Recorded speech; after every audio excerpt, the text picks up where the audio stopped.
I've always been thinking that we should be having a more updatatory sort of series, and microphone, and doing something once a week, midweek update seems to be a right idea. The first idea was doing it once a month, but then that's a bit far off, especially considering with me I like to try out a channel, try out a video on the channel. For example, the Terror Check thing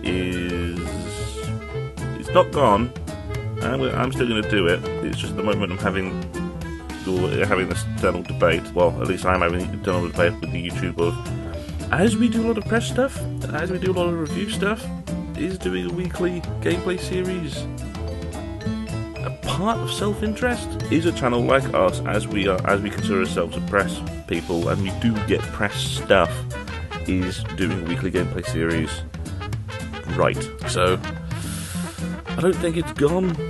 I would stream it, but I can't stream it. I streamed it once before. PC's just not strong enough, so some series are under review. They're not going away. But also, as an updatey thing, I can help spread out what's going on the channel, spread it all over onto the YouTube channel. Just splurge it all over and smear it in. One of the big draws for the channel is Josh's movie reviews, and the latest movie reviews out are for Creed and The Hateful Eight.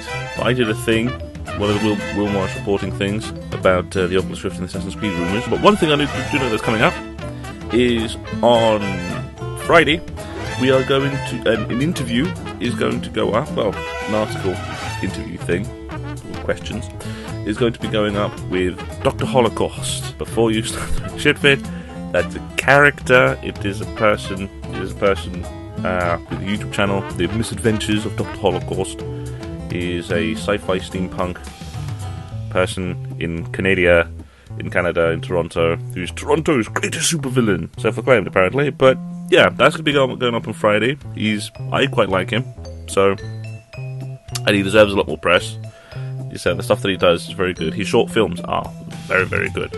And now on to something that part of the reason that got me into doing this, or considering doing this every week, is Blog Hour. Blog Hour was yesterday. You may remember a long time ago I did a video on Blog Hour when they were talking about online video. But this time, well, I thought, why not just keep doing this no matter what the questions are, and just do Blog Hour every week? Because Twitter is good, but most of the time I usually get distracted by conversations, like yesterday. But let's have a look at these questions. The first question is, what is the best way to ensure visitors return to your blog time after time? Well, regular content is always good. Regular content is always good. There isn't really that much else to really say, because the only other thing to say is the CGP grey line, which is make stuff people want to see. There's not really much else to it. If you make good stuff, make it often enough, and make it a good enough quality, they will come back. If you were to print your blog into a paperback, how would it read, and what would be the most exciting chapter? Well, the most exciting chapters would always be the events that we cover, usually MCN. There's a big palaver going on at the moment with us, because MCN Midlands is going on, and so If I Can Go is the big palaver at the moment. Shipping myself all the way up north. But yeah, the conventions will always be the big thing, because you've got reviews. As I said on Twitter, we've got reviews, previews and interviews. All rolled into one little section, into one burst of action. Do you use the likes of Clout or Crowdrift to help your social media stats and followers? No. We don't use anything. To run down on how we do the social media, we basically only have a Twitter page and a Facebook page. That's it. We don't have anything else. Basically, the way it is I'm the one on the Twitter, as you can probably tell. It's usually me, because it's usually me posting pictures about the cat, or being bored while rendering. And on the Facebook, that's Kenny. So it's Kenny on the Facebook, I'm on the Twitter. So the social media is always manned by at least one of us, but we don't use anything to analyse stats or anything like that. There was one interesting tweet that I saw as well, which was from, I can't remember his name.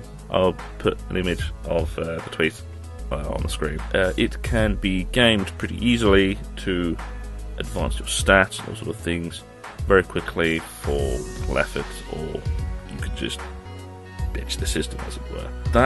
That's part of the reason why I've never really liked the sort of things like that, because it's very easy to bitch the system. It's like the whole clickbaity thing on YouTube. It's very easy to bitch the system, but don't do that. You look like a bastard doing that. You look like a total asshole doing that. How do you encourage visitors to comment on your blogs more and therefore interact with you? We have certainly tried. Back when I used to write the Retro Monday thing, I used to always end it with a question. I think the thing that all of us slowly started seeing more and more, especially for all of us at the Torch, is that because we write about entertainment a lot, and because it's usually interviews or reviews or whatever, it's more about the consumption of the article rather than the audience response, rather than the comments. Simply because most of the comments are going to be, "Oh, I agree," and that's it, or "You're wrong," blah, blah, blah. And you don't really want comments like that, because it's just someone shouting at you. The main thing you want is just to get an audience response.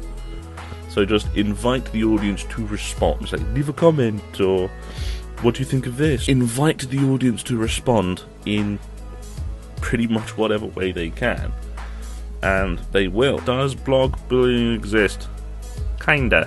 It sort of does. In my head, there's two different types of blog bullying, or blogging bullying. There's one which is bad-mouthing someone and just being overly aggressive and bitchy and whiny, which is just someone being a whiny bitch. You can have your disagreements with people, unless it's something that can be proven, or something that is more than "I don't like them." Shut the fuck up and get your opinion to yourself, because you don't like them is not enough for me to not like them. The other part is grandeur, where someone gets so big-headed they go, "I'm the greatest," and start being an asshole. It is extremely irritating, because it's someone who goes, "I have this many subscribers, or have this many followers." It's like, yeah, you're still an asshole. Nothing is stopping you from being any less of an asshole. You're still an asshole. Change of grandeur can change quite a lot, because someone can get quite big-headed, and then someone puts them in their place, and they go, and they're humbled by it. Or someone can be quite humble, and then something happens to it, like they get something viral or whatever, and then they become a dick. Opinions of grandeur and big-headedness is something that can sort of flow quite a lot, because it all depends on the personality of the person. Who has experimented with podcasts, with video or podcast yet? If not, what do you need to get started? Hello, this is a video. Yes, we have.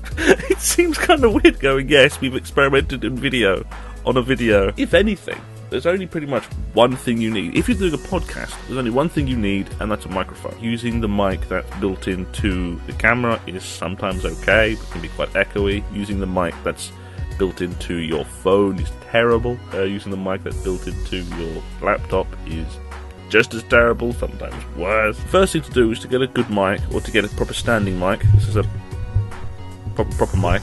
Cameras are almost secondary in quite a lot. Even in gameplay stuff, all you need is a screen recorder, which you can get quite cheaply. That's really it. Making videos has never been easier. The camera technology has become so cheap that it's not that hard to get a leg in. It's all about upgrading as you go. And the way that I always think of it is spend the money, or the reasonable amount of money that you would get as reward, and spend that back in to upgrade the technology as you go, or you'll always get better and get more. That's it for today.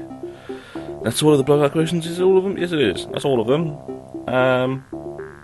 End screen. Right. Vote for us at the UK Blog Awards. Do that. You can vote once per day, so do vote for us.